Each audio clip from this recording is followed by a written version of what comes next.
Assalamualaikum warahmatullahi wabarakatuh. Halo semuanya, pada video kali ini saya akan melaksanakan praktikum perkembangan hewan dengan judul praktikum Sistem Reproduksi pada Hewan Jantan dan Betina.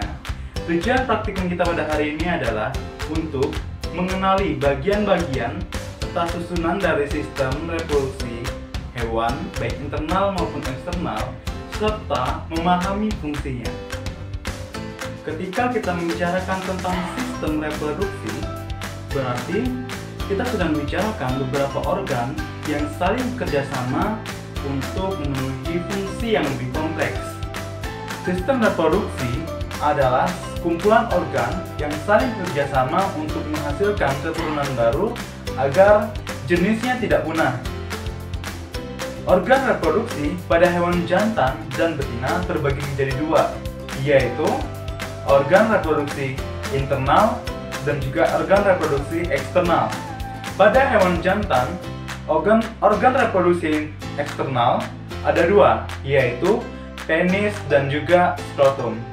Penis berfungsi sebagai organ kopulasi, sedangkan skrotum sebagai pelindung dari testis dan juga untuk menjaga suhu dari testis. Kemudian, organ internal pada sistem reproduksi jantan ada testis, epididymis, vesicula seminalis, vas deferens, kelenjar prostat, dan kelenjar Cowper serta uretra.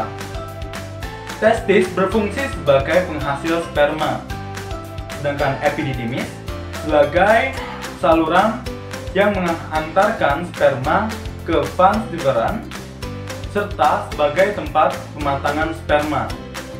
Lalu, vas deferens adalah saluran untuk menyalurkan sperma ke vesicula seminalis.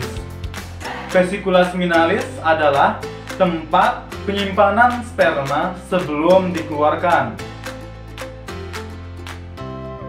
Lalu ada kelenjar prostat yang fungsinya menghasilkan cairan kental berwarna putih susu yang berfungsi untuk memberi nutrisi pada sperma. Lalu ada kelenjar Cowper yang menghasilkan cairan. Organ reproduksi eksternal pada sistem reproduksi betina yaitu ada vulva.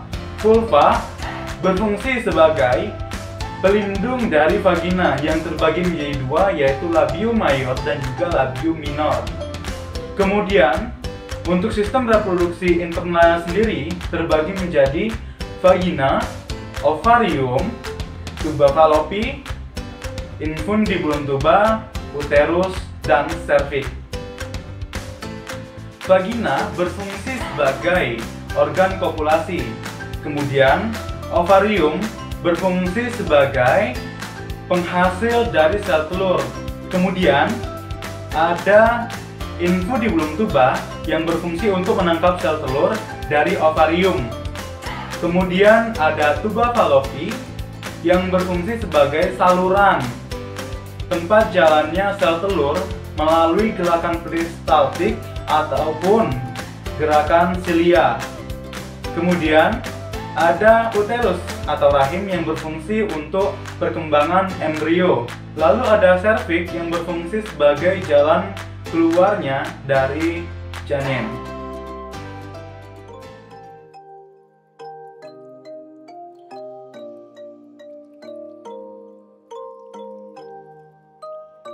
Sebelum melakukan mudahan, hal pertama yang harus kita lakukan adalah membuat ikan tidak sadarkan diri dengan cara dibius maupun secara alami dengan membiarkan ikan begitu saja tanpa air. Untuk melakukan pembiusan bisa dilakukan dengan memasukkan alkohol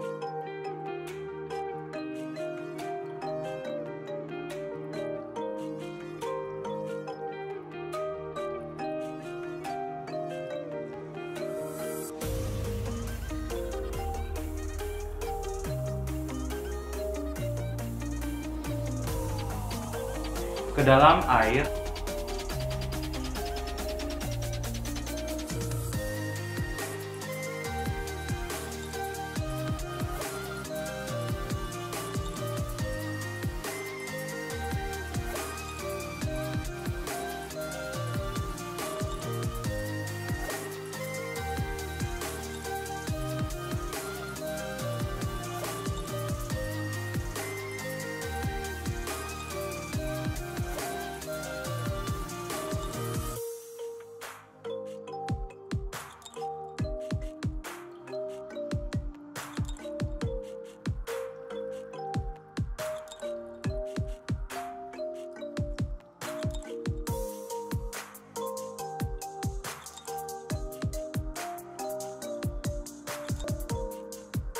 Berdasarkan hasil kesimpulan dari praktikum yang telah dilaksanakan, didapatkan bahwa pada organ reproduksi betina terdiri dari saluran urogenital dan juga ovarium.